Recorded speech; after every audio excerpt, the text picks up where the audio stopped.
बल्कि खुद आन हज़रत और इमाम जफ़र सादिक के फरमान के मुताबिक अल्लाह और उसके फ़रिश्ते जहाँ मोहम्मद और आल मोहम्मद पर सलवात भेजते हैं, वहाँ उन खुशकिस्मत मोमिनीन पर भी सलवात भेजते हैं जो मोहम्मद और आल मोहम्मद पर सलवात भेजते हैं। अल्लाहुम्मा सल्ली अला मुहम्मद व आले मुहम्मद।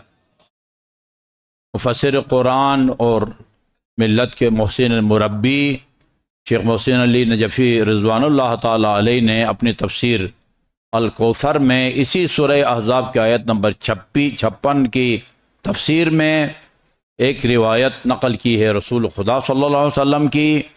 आपने फरमाया, मन सल्ला अलैहि मर्रतन सल्लल्लाहु अलैहि व मलाइकतुहु, जो मुझ पर और मेरी आल पर एक मरतबा सलवात भेजे, अल्लाह और उसके फ़रिश्ते उस पर सलवात भेजते हैं। फ़मन शाअ फ़लयुक़िल्ला व मन शाअ फ़लयुक्सिर, जिसकी मर्ज़ी वो अगर चाहता है कि अल्लाह उसके फ़रिश्ते मुझ पर ज़्यादा से ज़्यादा सलवात भेजें तो मुझ पर मेरी आल पर ज़्यादा सलवात भेजे, कम सलवात को चाहता है तो वो मुझ पर मेरी आल पर कम सलवात भेजे। अल्लाहुम्मा सल्ली अला मुहम्मद व आले मुहम्मद। और सादिक आल मोहम्मद ने अपने जद की इसी तफसीर के में फरमाया कि मन सल्ला अला नबी मर्रा, जो एक मरतबा अन हज़रत पर सलवात भेजे, सल्लल्लाहु अलैहि अल्फ मर्रा फ़ी अल्फ सफ़ मिनल मलाइका, अल्लाह ताला फ़रिश्तों के 1000 सफ़ों में 1000 मरतबा उस बंदे पर सलवात भेजता है और उसके फ़रिश्ते जो मोहम्मद व आल मोहम्मद पर एक सलवात भेजे। वमा खलक़ल्लाहु मिन शैइन इल्ला व सल्ला अलैहि लिसलातिल्लाहि व सलाति मलाइकतिही, और खुदा की तमाम मखलूक़ात, अगर आप खुदा की मखलूक़ात को अदना मखलूक से ले लें तो वो जमादात से शुरू होते हैं। जमादात भी खुदा की मखलूक है, नबातात भी खुदा की मखलूक में, हैवानात भी खुदा की मखलूक है, जिन और इंस भी और फ़रिश्ते भी। 6 किस्म की खुदा की मखलूक़ात उस खुशकिस्मत मोमिन पर सलवात भेजती है जो एक मरतबा मोहम्मद और आल मोहम्मद पर सलवात भेजे। अल्लाहुम्मा सल्ली अला मुहम्मद व आले मुहम्मद। अल्लाहुम्मा सल्ली अला मुहम्मद व आले मुहम्मद। इससे तो ज़्यादा ऊंची आवाज़ में हम सलवात सऊदिया में भेजते थे। अल्लाहुम्मा सल्ली अला मुहम्मद व आले मुहम्मद। और मेरे ख़्याल में उलमाए किराम का तजुर्बा मुझसे ज़्यादा है, सबसे मुश्किल काम उलमाए किराम से बावाज़ बुलंद सलवात भिजवाना है। अल्लाहुम्मा सल्ली अला मुहम्मद व आले मुहम्मद। मेरे निहायत काबिल एहतराम प्रोफेसर आबिद साहब ने वाकई हक़ अदा कर दिया इमाम ज़ैनुल आबिदीन के उससे फरमान की रोशनी में कि वालिदैन की कितनी संगीन जिम्मेदारियाँ औलाद के ऊपर आयद होती हैं। जिस आये करीमा की मैंने आपके सामने तिलावत की है उसमें अल्लाह ताला जिससे ताकीद के साथ और जिस लब और लहजे में अपनी इबादत का हुक्म दे रहा है, उसी ताकीद और लब लहजे में वालिदैन के साथ एहसान का हुक्म दे रहा है। वक़ज़ा रब्बुका अल्ला ताबुदु इल्ला इय्याह, अल्लाह का हुक्म यह है कि उसके सिवा किसी और की इबादत न करो। इय्याका नअबुद व बिल वालिदैन एहसाना। एहसान की एक तफसीर मेरे बरादर मुहतरम ने की है, मैंने दूसरी तफसीर इमाम ज़ैनुल आबिदीन के हर फरमान में पढ़ी है। वालिदैन से एहसान का वो मतलब नहीं है जो आप लफ्ज़ एहसान को सुन के या किसी किताब में पढ़ के समझते हैं, बल्कि वालिदैन से एहसान का मतलब ये है कि तुम खुद उनकी ज़रूरियात ज़िंदगी पर नज़र रखो। वो किस उम्र में है, उनकी सेहत कैसी है, किस तरह का मौसम है, उनकी ज़रूरियात ज़िंदगी को, चाहे उनका ताल्लुक़ मशरूबात से हो, मलबूसात से हो, माकूलात से हो, तुम खुद उनकी ज़रूरियात ज़िंदगी को पूरा करो, उनको इतनी भी तकलीफ न हो कि वो तुमसे ज़रूरत की चीज़ मांगे। एहसान का मतलब ये होता है। और ये मरहूम अब्दुल हुसैन दस्तगैब अल्लाह ताला अमीर अल-मोमिनीन के जवाब में उनको मकाम अता फरमाए। अपने गुनाहान कबीरे में उन्होंने लिखा है कि बहुत सारी औलाद ऐसी होती है जो वालिदैन की ज़िंदगी में बर, आग के मुकाबले में बार है। बर वालिदैन की ज़िंदगी में आग नहीं है, वो वालिदैन का ताबे फरमान है, वालिदैन का पसंदीदा है, वालिदैन उससे खुश हैं, एहतराम भी करता था ज़िंदगी में, उनकी ज़रूरत ज़िंदगी का ख्याल भी रखता था। ज़िंदगी में वो आक वालिदैन नहीं था, मगर मर वालिदैन के इस दुनिया से रुखसत हो जाने के बाद वो आक वालिदैन बन जाता है। जब वो उनके उसका ख्याल न रखे, उनके हुकूक का ख्याल न रखे। सादिक आल मोहम्मद अलैहिस्सलातु वस्सलाम ने बड़े सरजनिश के अंदाज में फरमाया है, मा लकुम, ये वैसी बैठे बैठे नहीं कहा जाता। जब किसी को डांटना हो, सरजनिश करना हो तो कहा जाता है तुम्हें क्या हो गया है। मा लकुम ला तबिर्रून बिवालिदैकुम हय्यैन औ मय्यतैन, तुम्हें क्या हो गया है, तुम अपने जिंदा और मरहूम वालिदैन के साथ नेकी क्यों नहीं करते। अर्थ किया गया, मौला जो वालिदैन इस दुनिया में नहीं रहे उनसे नेकी का क्या तरीक़ा है। नमूने के तौर पर 4 नेकियों का जिक्र किया इमाम अलैहिस्सलातु वस्सलाम ने। अंतुसल्लु अनहुमा, उनकी तरफ से नमाज पढ़ो। अगर नमाजें नहीं पढ़ी, वाजिब नमाजें, उनकी तरफ से क़ज़ा पढ़ो। मैं अक्सर कहा करता हूँ, जो बड़ा बेटा होता है बाप का, उसका शरई फ़र्ज है कि वो बाप की क़ज़ा नमाजों को पढ़े, और बाकी औलाद उनका अखलाक़ी फ़र्ज बनता है कि वो वालिदैन की क़ज़ा नमाजों को पढ़ें। अगर नहीं पढ़ते थे तो उनकी तरफ से वाजिब की नीयत से पढ़ो, और अगर पढ़ते थे तो ये 2 रकात नमाज पढ़ के, नमाज शब पढ़ के, हत्ता ये 5 वक्त की नमाज पढ़ के जो आपको इजाफी सवाब मिलता है वो भी उनकी रूह को हदिया करेंगे, अल्लाह उन तक पहुंचा देता है। अंतुसल्लु अनहुमा व तसूमु अनहुमा, उनकी तरफ से रोज़ा रखो। और ये मैं यहाँ चलते चलते बड़े काम का फतवा अयतुल्लाह सिस्तानी का अर्ज कर दूँ। वो फरमाते हैं कि अगर किसी ने ज़िंदगी में जानबूझ के, कोई शरई उज़्र भी नहीं है, जानबूझ के रोज़ा ना रखा हो किसी ने, वो अगर अपनी ज़िंदगी में तलाफ़ी करता तो जितने रोज़े नहीं रखे उनकी क़ज़ा भी बजा लाता, 1 महीना रोज़े नहीं रखे तो क़ज़ा भी बजा लाता, और फिर रोज़ा गुलाम तो आज़ाद नहीं कर सकता, ना मुसलसल 2 महीना रोज़े रख सकता है, फी रोज़ा वो 60 गरीबों को खाना खिलाता। अब मरहूम हो गया तो क्या औलाद का फ़र्ज है कि उसकी तरफ से क़ज़ा रोज़े रखें। और बताए आगा सिस्तानी का फतवा है, वो फरमाते हैं नहीं, क़ज़ा रोज़े रखवाने की ज़रूरत नहीं है, मुद भी अगर दे दे तो वो बरी ज़िम्मा हो जाएंगे। और मुद कितना होता है, फी रोज़ा 750 ग्राम, यानी 1 महीने के रोज़ों का 22.5 किलो आटा अगर अपने मरहूम या मरहूमा की तरफ से दे दें, उसकी जान छुट जाएगी उधर। वन्तहिज्जु अन्हुमा, उनकी तरफ से बैतुल्लाह का हज करो। और ये निहायत अहम और हसास मसला है। मैंने वो परसों जुमा के खुतबे में भी अर्ज किया है कि लोग अपने मरहूमिन की तरफ से हज बदल पर भेज देते हैं। जो जा रहा हो उसको कह दिया कि भाई आप हमारी तरफ से हज बदल करें। बेटा बाप की तरफ से हज बदल कर रहा है, बेटी माँ की तरफ से हज बदल कर रही है। जो आदमी किसी की तरफ से हज बदल कर रहा है, कन्फर्म उसकी क़राअत को सही होना चाहिए। और ये हमने आजमाया है कई सालों से। मिन्नतें करते हैं लोगों की कि भाई आए नमाज ठीक करें, नहीं आते। यकीनन उनकी अपनी नमाज कोशिश के बावजूद अगर ठीक न कर सके अपनी क़राअत को, उनकी 5 वक्त की नमाज भी ठीक है, हज भी सही है। लेकिन अगर आप किसी की तरफ से हज बदल कर रहे हैं तो उस वक्त तक नहीं कर सकते जब तक क़राअत सही न हो। मैंने ये कहा कि अगर किसी को आप हज बदल के लिए भेजना चाहते हैं, उसे कहें फलान मुस्तनद आलिम दीन या कारी, उसको नमाज सुनाओ और उससे लिखवा के लाओ कि इसकी क़राअत सही है, तब मैं आपको अपने मरहूम या मरहुमा की तरफ से हज बदल पर भेजूँगा। ये इंतहाई हसास मामला है, इसकी तरफ तवज्जो की ज़रूरत है। व तअतमिरु अन्हुमा, उनकी तरफ से उम्रा करो। नमूना है, ये नमूना 4 नेकियों को बतौर नमूना इमाम अलैहिस्सलाम ने फरमाया है। और वो माँ या बाप कितने खुशकिस्मत होंगे कि वो माँ या बाप की तरफ से उसकी औलाद किसी को वो ज़ियारत के ये ले लो $1100 या $1200 और मेरे वालिद मरहूम या वालिद मरहुमा की तरफ से जाके सईद शुहदा की कब्र की ज़ियारत करो।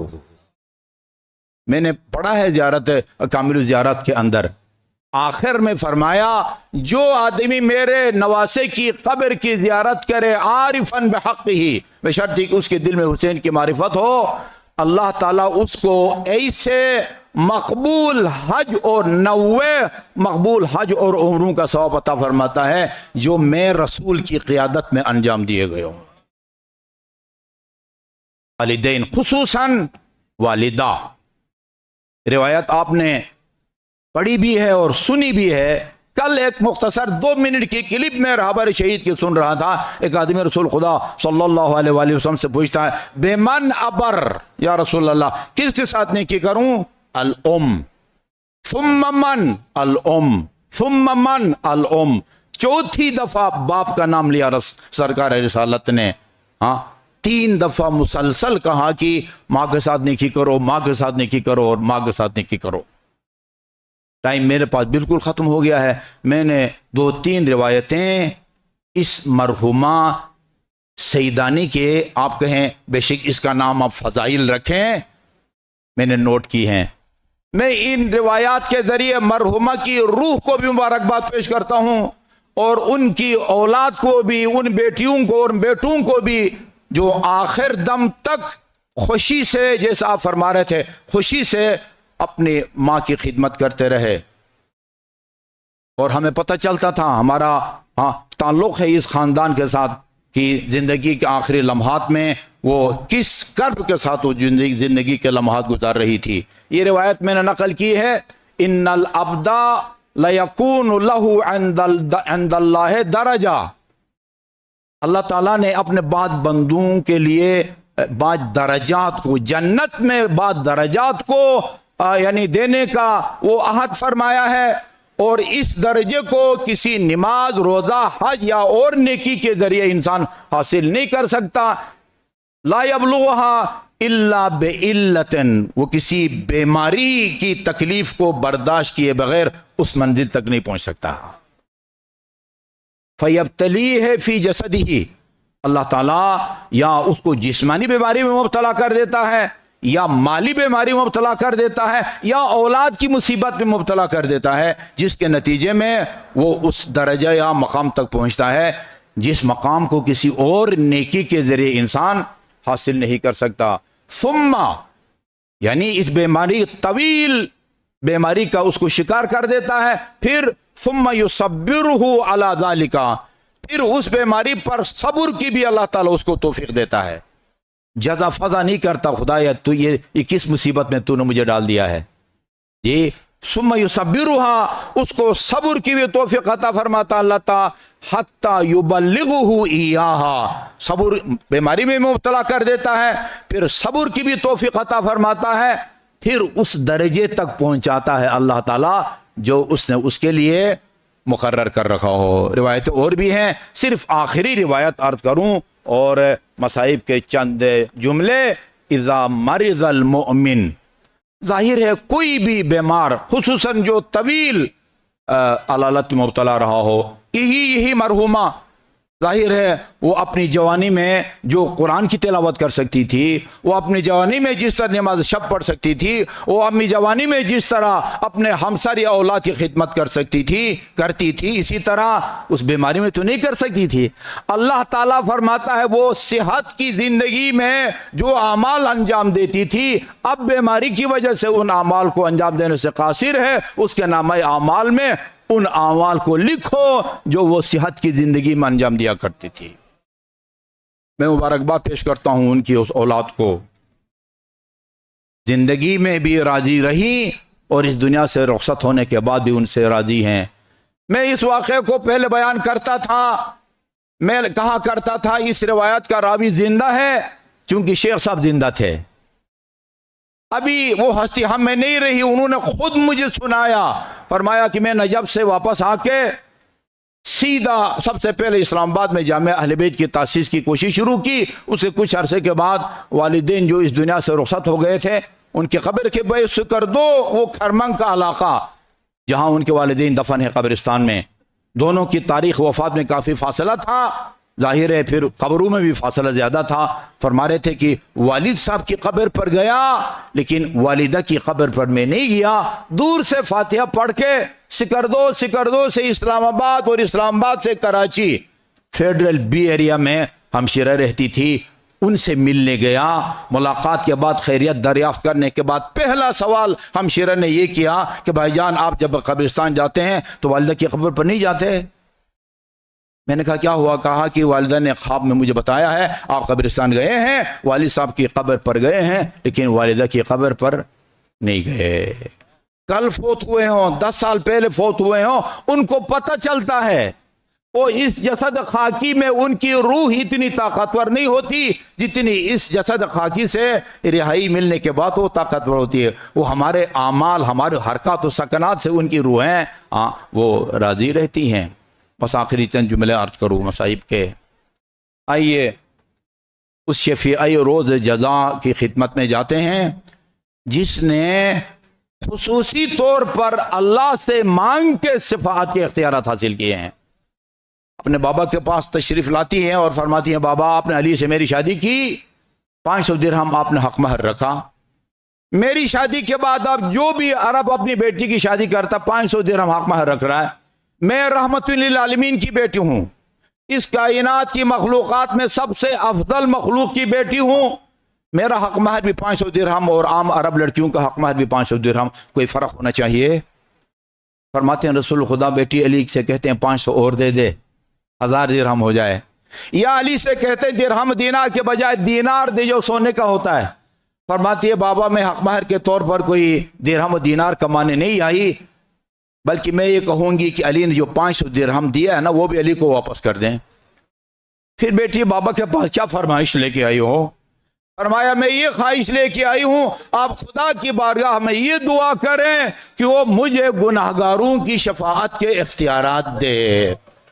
उन इख्तियारात को मैं रोज़ा क़यामत, ये कुदरत का ये मामूल रहा है, इधर से बीबी को एक ख्वाहिश जाहिर करती है, दूसरे लम्हे वो ख्वाहिश कुदरत की तरफ से पूरी कर दी जाती है। जिब्राईल अमीन सब्ज़ रंग के कपड़े में शफाअत के इख्तियारात दोस्त दस्तावेज लेके रसूल खुदा की खिदमत में पेश करते हैं। या रसूल अल्लाह, ये अल्लाह ताला की तरफ से हक महर के तौर पर आपकी बेटी फातिमा के लिए शफाअत के इख्तियारात लेके आया हूँ। वसीयत फरमाई जब दुनिया से जाने लगूँ मेरे कफन में लपेट के इनको दफन कर दो, मैं रोज़ क़यामत इससे इस्तिफ़ादा करूँगी।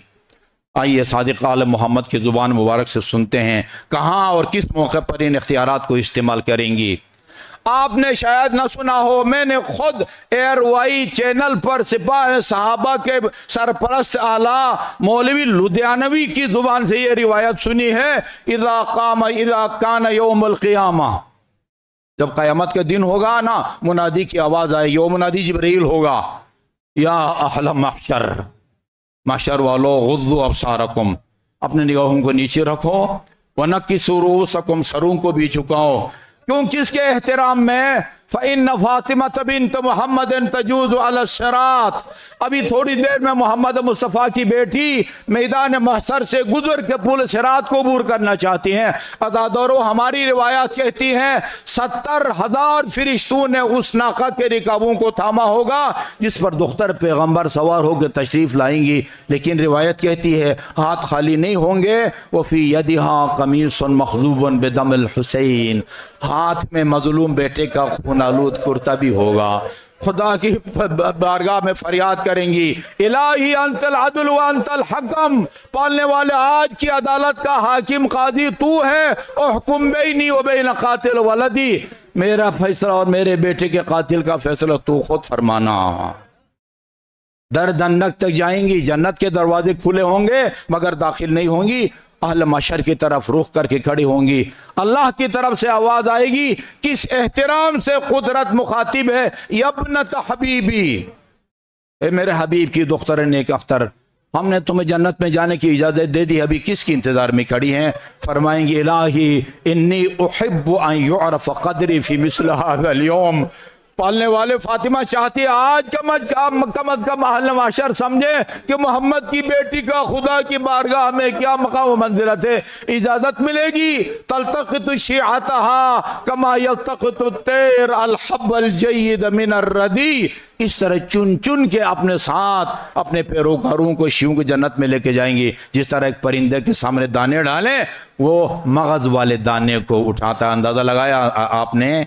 आदम से लेकर क़यामत तक के इंसान होंगे और कहा जाएगा मोहम्मद की बेटी आ रही है, उनके एहतराम में निगाहों को नीचे रखो। खुदा रहमत करे। मैं हर इस मौके पर ये मरसिया पढ़ता हूँ, अलवासिबून ज़ुल्म आल मुहम्मदन व मुहम्मदुन मुल्कन बिला तकफीनी। अभी तो फातिमा के बाबा को कफन भी नहीं दिया गया था, मगर मुसलमान आल मोहम्मद पर जुल्म सितम के लिए कमर बस्ता हो गए।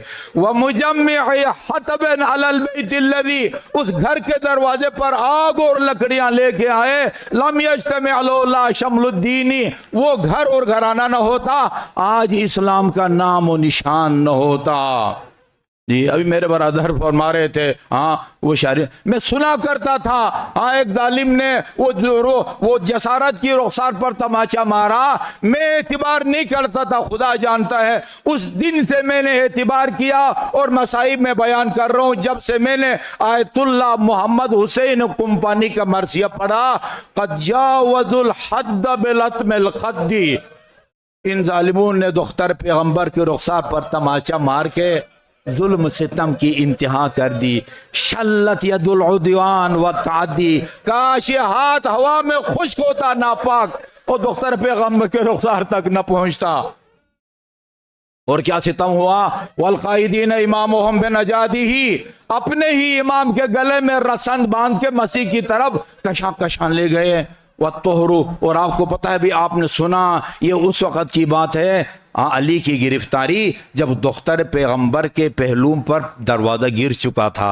एक नहीं दोनों पहलू मजरूह हो चुके थे। जब देखा कि अली को ले जाया जा रहा है, अपने दर्द भूल गई और फरमाया खल्लुब्न अम्मी, मेरी इमाम को रिहा कर दो वरना बद्दुआ के लिए सर के बाल खोलूंगी। और अक्शिफ दुआ रासी, अमीर अल-मोमिनीन सलमान फारसी से कहते हैं अदरिक इब्नत मोहम्मद, सलमान ये मोहम्मद की बेटी बाबा की कब्र तक न जाने पाए। खुदा की कसम अगर बाबा की कमीज सर पर रखकर बद्दुआ की, अभी अजाब नाजिल होगा अभी। हाँ मुझे अर्ज करने दे। सलमान कहते हैं मैंने अर्ज किया दुख्तर पैगंबर आप तो रहमतुल्लिल आलमीन की बेटी हैं, ऐसा न हो आपकी वजह से अजाब नाजिल हो। सलमान कहते मैं ऐनी गवाह हूँ, मैं देख रहा था बीवी ने न बद्दुआ की न सर के बाल खोले, बस जुबान पर बालों का नाम आना था। मैंने देखा मस्जिदुन नबी की बुनियादें ज़मीन से बुलंद होने लगी और इतनी बुलंद हुई अगर कोई मुसलमान चाहता बुनियादों के नीचे से गुजर सकता था। अज़ादारों मैं अर्ज करूंगा ये मस्जिद नबी की दीवारें कितनी हसास थी। मासूमा माँ ने इतना कहा था सर के बाल खोलूंगी। हमारी जाने निसार इसी माँ की इफ़्फ़त माँ बेटियों पर नक़ी साहब पढ़ा करते थे। मैं जुमला अर्ज करता रहता हूँ, ये अशक़िया अगर शाम गरीबान में ना आते, ये उस अली की बेटियां थी जिसके घर से कोई साहिल खाली नहीं गया, ऊंट के कतार साहिल के हवाले कर देते थे। ये अशक़िया और दरिंदा सिफत अगर इन बीवियों से कहते जितने तबर्रुकात हैं अपने हाथ से उतार के हमारे हवाले कर दो, एक लम्हा की ताखिर के बगैर उनके हवाले कर देते। मगर खुदा की कसम ऐसा नहीं किया, ऐसा नहीं किया। ये बीवियाँ कितनी थी और कितने किलो की जेवरात इन पर थी, लेकिन रिवायात कहती हैं ये अशक़िया इतने ज़्यादा थे या तसाबखून, एक मुकाबिला था जेवरात के छीनने का। आज़ादारों आखिरी जुमला भी सुने। हाँ घबराता है दिल बयान करने से, लेकिन दुनिया को पता होना चाहिए कि अली की बेटियों ने इस्लाम की खातिर क्या क्या कुर्बानियाँ दी हैं।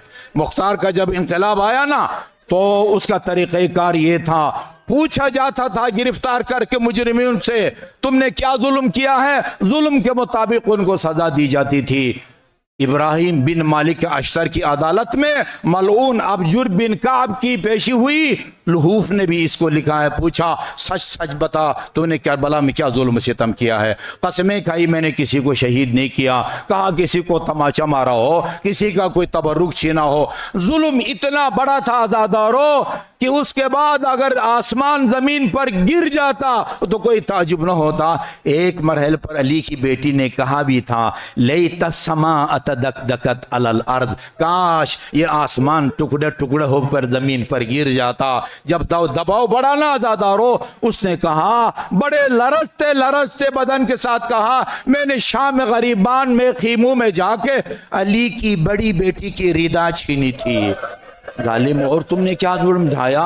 कहा, मैंने अली की रिदा को छीनने के बाद उसकी बालियों को, गोशवारों को अपने हाथ में लिया और इस जोर से अपनी तरफ खींचा, कानों को छीनती हुई ये खूनालूद बालियां मेरे हाथ में आई। जालिम, मेरी आकाज़ादी ने क्या फरमाया? फरमाया, कता अल्लाह, ये देख, खुदा तेरे दोनों हाथ काट डाले, खुदा तेरे दोनों पाँव काट डाले। वाह अल्लाह बिनार दुनिया कबल नार आखिरा, आतिश जहन्नम से पहले खुदा तुझे दुनिया की आग में जलाए जालिम। और जिस तरह तूने मुझे हिजाब से महरूम किया है, ला अज़हक़ल्लाहु सिन्नद दहर इन ज़हिकत व